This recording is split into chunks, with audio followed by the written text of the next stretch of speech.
Sure. We're already late. We are very much late. Okay, fine. Yes. Good evening, all of you. At the onset, I'd like to thank Bangladesh Oncological Society and in particular Dr. Obaidullah Baki Sahab, sir from Bangladesh, who has given this opportunity for Apollo Gleneagles to participate in your meeting today. We are indeed extremely grateful. I'll try to wrap up in this 6 to 7 minutes, hopefully, this entire presentation. I am a radiation oncologist. My name is Dr. Tanveer, and I'm a senior consultant and head of radiation oncology department. Today, I'm going to speak of practice recommendations in lung cancer RT in COVID era. Okay. So I'll request you all to just mute your speakers, please. Just please mute your speakers. Yes. So basically, this topic is that how are we managing the lung cancer patient in this COVID era? We know that radiation oncology is a part of lung cancer management, but apart from radiation, the chemotherapy and surgery also plays a major role in the management of lung cancer. And if we really want to decide how will we manage this disease in this pandemic, we'll have to consider many factors. Now that factors has really come from these two radiation oncology giants, that is one from Europe, that is ISTRO, and one from America, that is ASTRO. And this is a consensus statement which was published in the biggest journal of radiation oncology, that is Radiation Oncology, and by 32 experts who could come to one platform and decide that what could be the treatment in this pandemic era for lung cancer. So let us take that in lung cancer management in this era, we have two scenarios. One scenario is this, that we have all the resources available, and then what is the problem? The problem is that the patient is not ready to travel. The radiation department is there, but somehow the patients are not ready to come. They have a fear that if they go to the hospital, they might get COVID infection. That is one. And the other is that we don't have a facility for radiation because of either because of the shortage of staff, because of sickness, or even the radiation facility is not there. So two scenarios are there. So how to make up this? So basically you have to allocate your sources, and accordingly you have to triage your patient, and that will be called as crisis standard of care. So if you think that what will be the management from the radiation oncology perspective in this COVID era, everybody will say hypofractionation. Now, hypofractionation, we all know what do you mean by hypofractionation means. The dose per day is high, so overall treatment time is low. So patient will complete the treatment in a very less time. But what is the logic behind it? It is just a kind of a feeling which has come that overall treatment time can be reduced, but it might not be appropriate, and overall it can be even causing some harm. Then do we have really an international guidelines to practice hypofractionation in COVID times? We don't have, because this COVID has come for the first time, pandemic has come for the first time in our life. So how can we get the guidelines? And if you really start preparing guidelines, it might take months or years. That's not possible. Therefore, the ISTRO and ASTRO has come out with the guidelines to help us out. Now, this slide is very, very important. I'll just like to everybody to have a look. We have 6 cases of lung cancer in our daily practice. One is stage 1 non-small cell lung cancer, which is the best variety you can say. Then we have a stage 3, which is by and large the maximum stage what we see. This is the highest number as far as the total lung cancer patients are concerned. Stage 3. The other one is post-operative radiotherapy. Then apart from non-small cell lung cancer, we have the other 3 are in small cell lung cancer. In small cell lung cancer, you have a limited stage small cell lung cancer. You have a prophylactic cranial irradiation in small cell lung cancer, and then palliative setting as far as non-small cell lung cancers are concerned. So these are the 6 cases which I will be dealing with, how to deal with it. Number 1, would you recommend postponing your treatment by at least 4 to 6 weeks because of pandemic era? We don't have any consensus, because we don't know in 4 to 6 weeks the patient can become absolutely fine. That is not possible. So these are the stages where the postponement should not be done. Stage 3 non-small cell lung cancer, limited stage small cell lung cancer, and even palliative RT in non-small cell lung cancer. We should not postpone. So where we can postpone, at least try to postpone. One is in post-operative radiotherapy non-small cell lung cancer. and a prophylactic cranial irradiation, here at least we can think of postponing. Now, in stage 1 non-small cell lung cancer, can we postpone in this particular variety? We don't have a clear-cut evidence for that. For that, what we'll have to see that what is the tumor growth at that particular point, and that will be the biggest factor to decide that whether you can postpone your treatment or not. And the final thing will be that PCI in small cell lung cancer, yes, you can postpone, but for that, get a good MRI with contrast enhanced scan, and then only think about postponing. Now, would you recommend hypofractionation beyond your usual fractionation? Now, this is very important. Like any patients, you cannot practice hypofractionation. So can you recommend hypofractionation to all the patients? Again, the answer is that no, it should not be universal. Now, there is a strong consensus where you should not practice hypofractionation. Mind it, I told you should not practice hypofractionation. And that is in the post-operative setting, non-small cell lung cancer, in limited stage small cell lung cancer, and in prophylactic cranial irradiation, you should never try to hypofractionate. So these are the three scenarios. You should never do it. Now, where you can do it? You can do it in the palliative setting. You can very well do it. You can convert it into single fractions, if it is a stage 1 non-small cell lung cancer. Usually in stage 1 non-small cell lung cancer, we practice SBRT. That is the standard of care. So SBRT depends upon the volume. It can be 3 fractions, it can be 5 fractions, but still the recommendation says that instead of 3 or 5 fractions, you can even convert into 1 fraction, and the doses can be 30 to 34 gray. Like palliative setting, the another place, instead of 5 fractions, you can go for 2 fractions or even 1 fractions. But this is the area where we all radiation oncologists throughout the world, we see maximum number of patients. That is stage 3 non-small cell lung cancer. So in stage 3, what should you do? Whether you should practice hypofractionation or not. Now, here there is a very important point. If you are practicing hypofractionation, then it has to be only radiation. You cannot give chemotherapy with hypofractionation. It might become very toxic. In other place, you can even practice hypofractionation in sequential. That means where you can give chemotherapy first, followed by radiation. There you can practice hypofractionation. So important catch point is there. If you want to practice hypofractionation, it will be only one single modality, and chemotherapy ideally will not be in a concurrent setting. If chemotherapy has to be given, then give chemotherapy first and then give radiation. That is very important. Another very important point is that if you're a surgeon, we already have a surgeon in our group today. If your surgeon is referring, thoracic surgeon is referring to a patient of stage 1 non-small cell lung cancer, would you treat this patient with SBRT? Definitely I will treat, because surgeon has referred because he feels that doing surgery in COVID era might be risky for the patient. So therefore he is sending it for radiation. So it's good gesture that we should give radiation in stage 1 non-small cell lung cancer, for that is specifically for the early stage. Now, if you are practicing multi-modality, how will you practice? So there is no change. For stage 3, time and again, I am saying that these are the patients what we see the maximum numbers.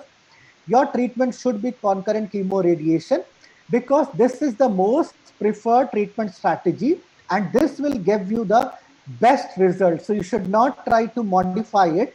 And we also know that stage 3, the survival in 5-year survival is around 20 to 30%.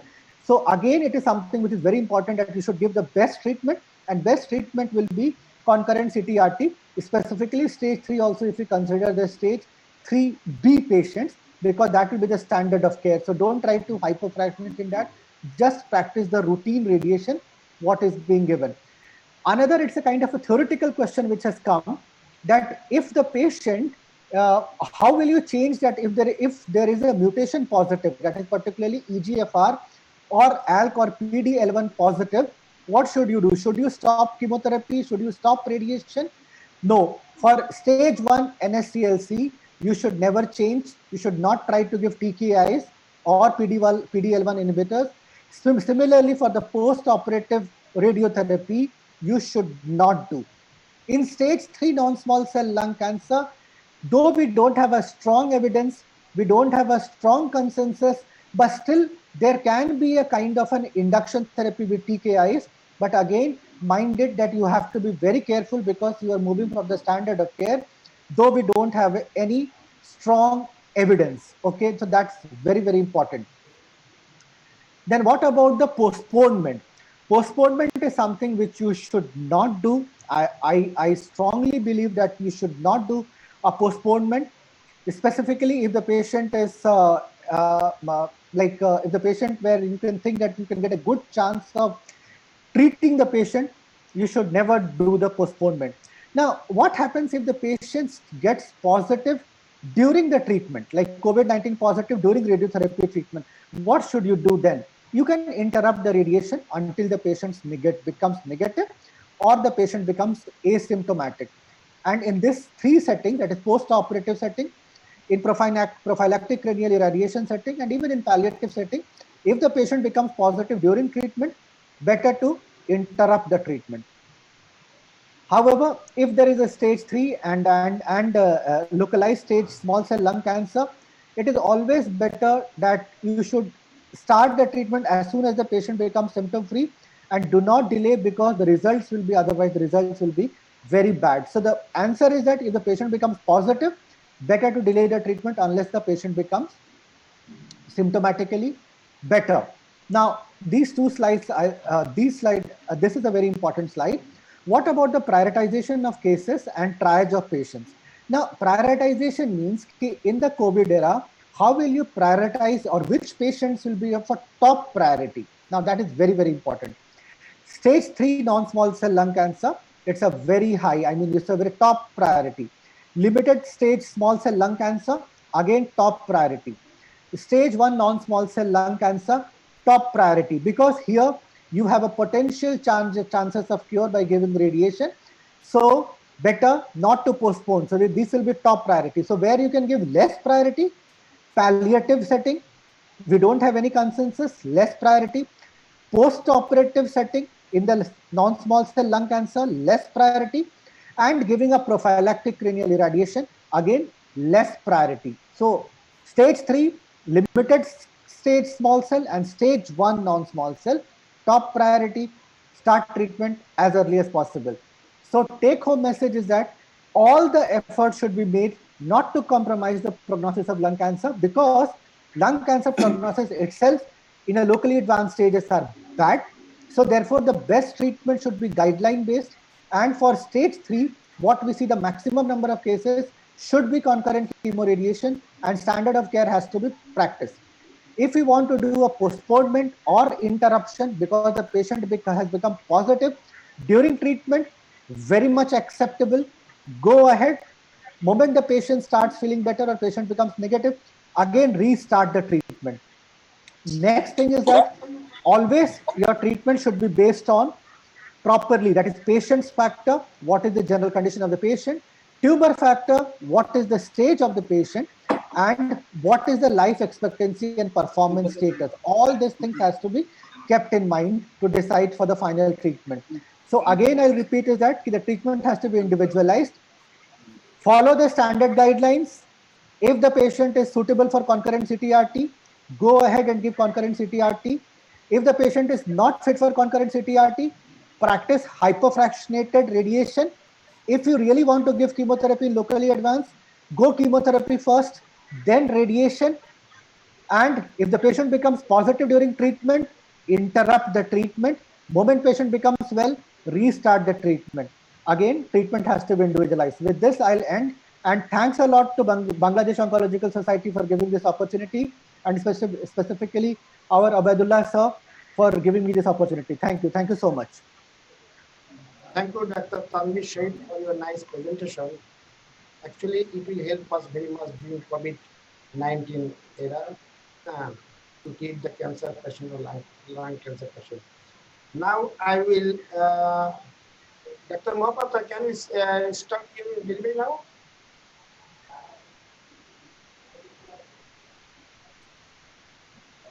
Not listening. Mohapatra sir, you are not audible, sir.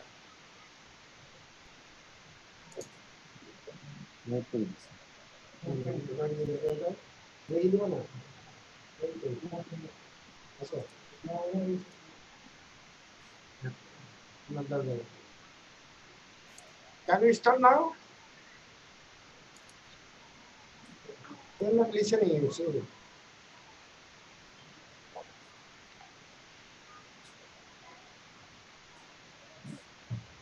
Dr. Shadu Salakin, are you ready?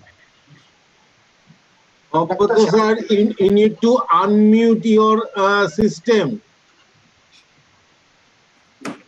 Dr. Mahapatra, you unmute, please unmute your system, you see.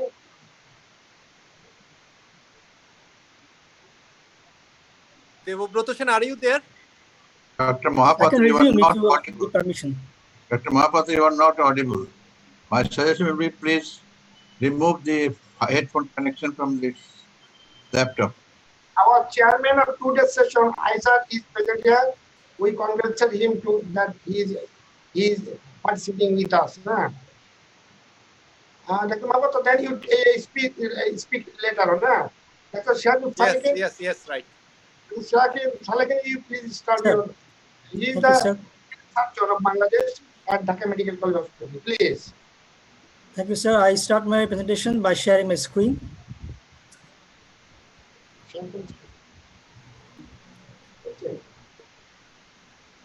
Okay. Good evening, everybody. I thank you all for inviting me to this nice learning session. Today, my topic is on carcinoma of lung, and I will be talking about the surgical aspect of this cancer and what we are going to do, how we treat the patient by giving surgery. I'm Dr. Sergey Salikin. I work as an assistant professor in the Department of Thoracic Surgery in Dhaka Medical College Hospital. I will try to be brief. First of all, I want to give a slide presentation over the Global Cancer Index. Here we can see the whole world is burdened with the cancer patients, and especially Asia is the highest. They actually half of the total population, the cancer population is in Asia, and then the second one is in Europe, and then comes the America, and the last comes the Africa and Oceania. And Bangladesh is in, and also in India is in Asian region, so we share the same perspectives or same burden of the cancer patient. And the Bangladesh scenario is different. In Bangladesh, we have lots of patients of cancer. And here we can see that esophageal cancer is near about 14%, whereas the lung cancer is only 8.2%, and oral cancer and other cancers is below 10%. Though the lung cancer is not in the peak, but the next slide you will see the death rate is high. As we all know, the lung cancer is quite aggressive. When patient comes to the doctor or when it's diagnosed as lung cancer, it's almost already quite advanced stage. We offer them a surgery or we offer them chemo radiotherapy, but the survival rate is very, very poor. In that case, the death rate is quite high. Now we come to the main topic, lung cancer. Lung cancer is an uncontrolled growth of abnormal cell of the lung, and which is actually not healthy, and it might occlude the whole windpipe, it might occlude the lung, or it might be both. And types of lung cancer is two: non-small cell lung cancer, we all know NSCLC, that comprises 85% of the whole cancer, and it is already divided into three: adenocarcinoma, which is near about 50%, and squamous cell carcinoma, near about 25%, and last, large cell carcinoma, which is near about 10%. And another type is small cell lung cancer, which only comprise of 15%. Now we come to non-small cell lung carcinoma.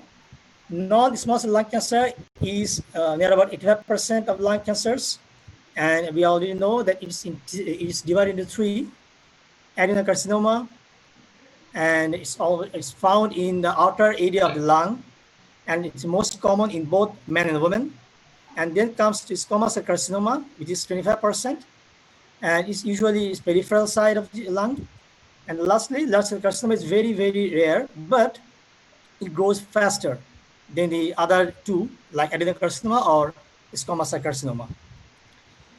Next comes small cell lung cancer, which accounts only 15% of the lung cancers, but the nature of this tumor is very aggressive among the other carcinomas.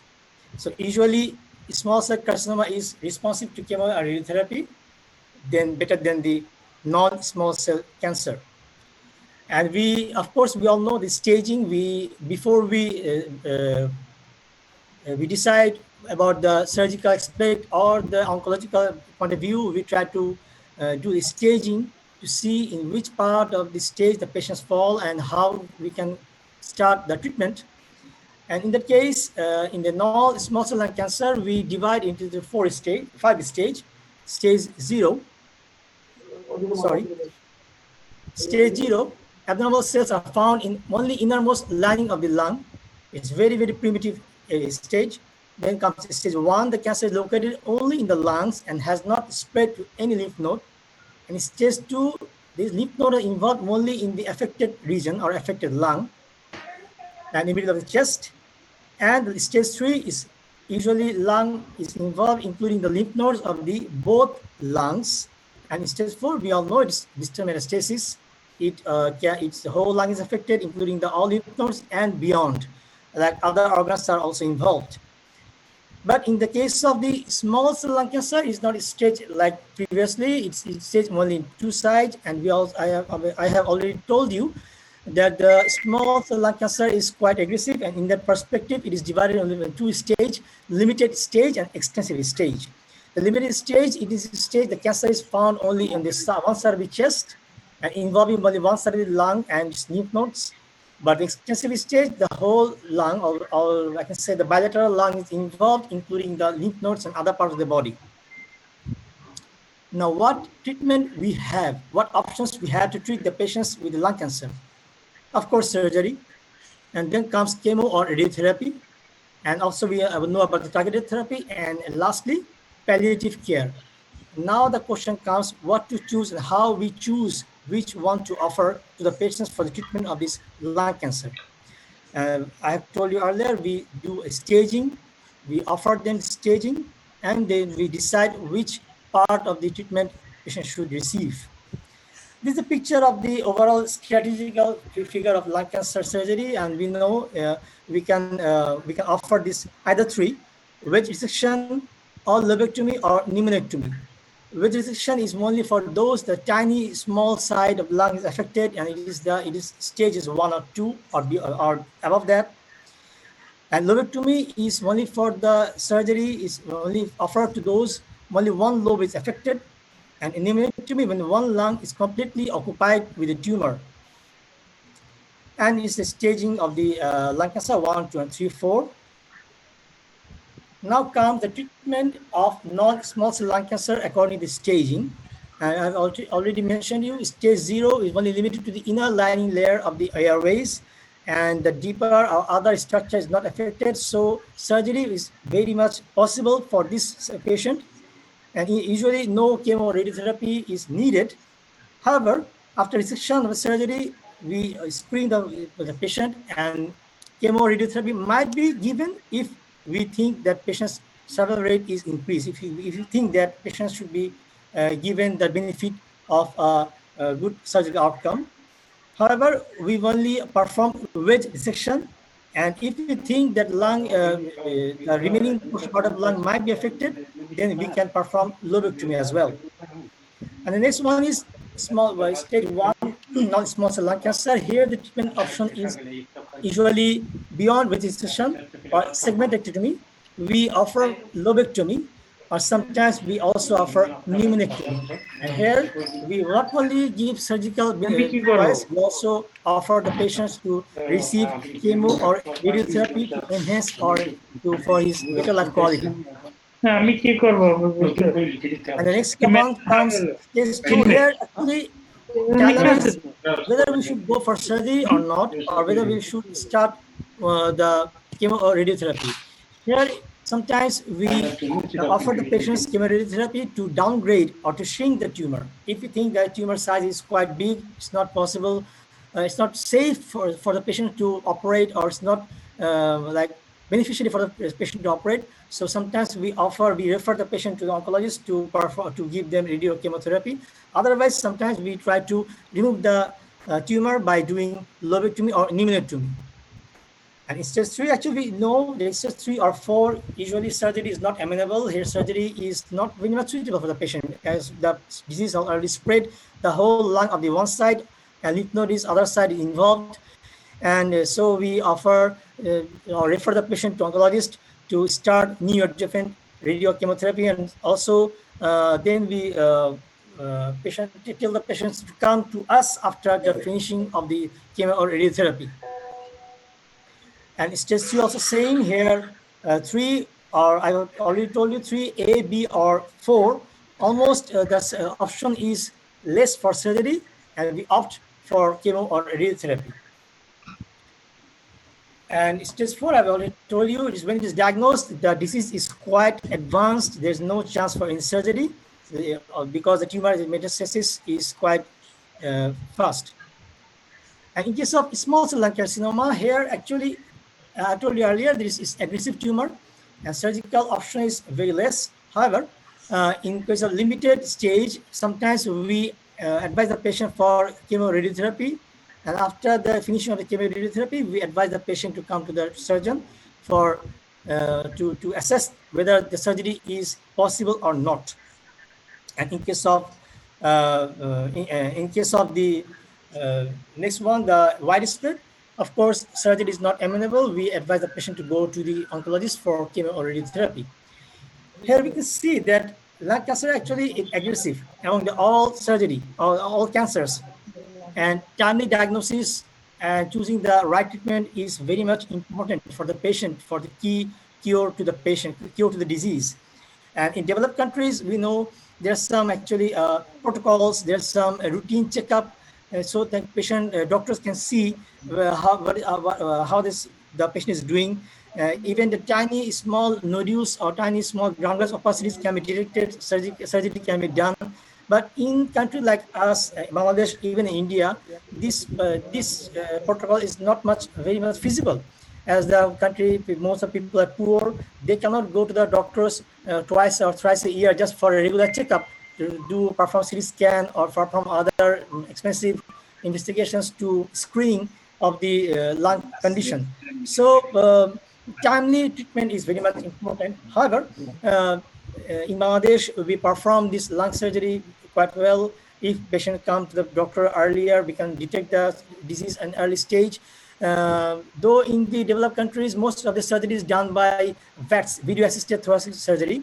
In Bangladesh, we are also performing this surgery by doing VATS, but due to some lack of instrumental technical problem or some economical side, most of the cases are performed by doing open surgery. And in Dhaka Medical College, every year we perform more than 100 cases, and most of the cases are actually stage 2 or 3A, and then we refer the patient to the oncologist. Sometimes few patients we get who comes to us after the chemo or radiotherapy is done, the tumor is shrinked, then we perform the surgery, and the quality of life is a bit better after the surgery. And still new technologies are coming and diagnostic tools are coming in our hand, so we can diagnose the cases as early as possible and give a quite good quality of life to the patients, so he can combat the disease and have a good life. That's all from my part of the presentation. Thank you all for inviting me to this nice lecture. Thank you. Thank you, Dr. Shadu Salihin, for your very nice presentation and helpful presentation. Next, I think Dr. Mohapatra will call you after an interval. Will be interval after 3 or 4 minutes. In the meantime, we'll be inviting Dr. M.D. Abu Rayhan, Associate Professor of Respiratory Medicine, 250 bedded hospital, Dhaka. Please.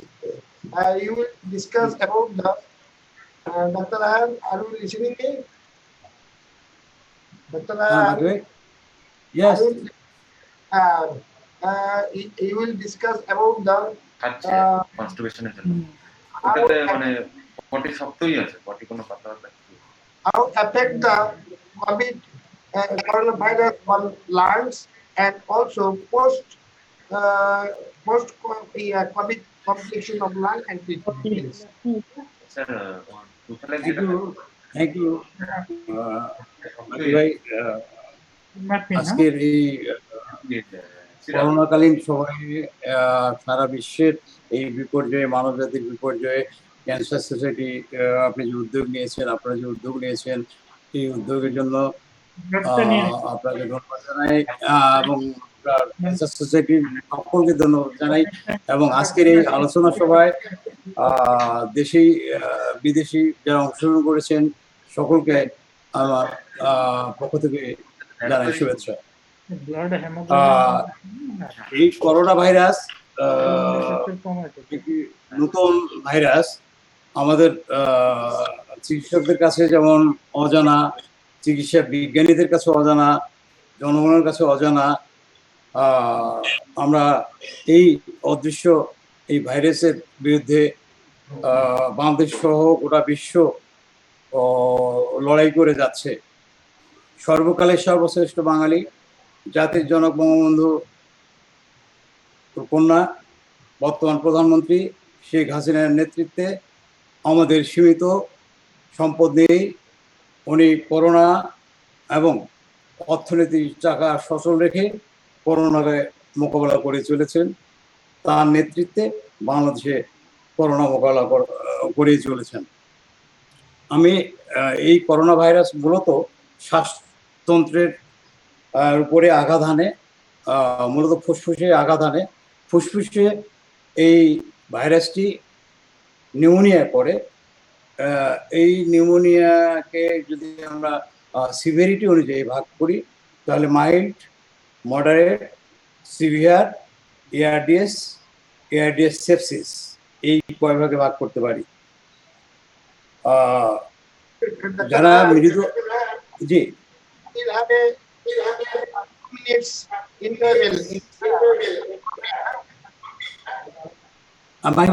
আমি আসতেছি। Mild after 2 minutes there will be interval, then we'll start. Okay. Okay, you go on. You deliver your lecture, okay? Yeah. Okay. মূলত এই ভাইরাসটি লাংসে pneumonia করে। Pneumonia ছাড়াও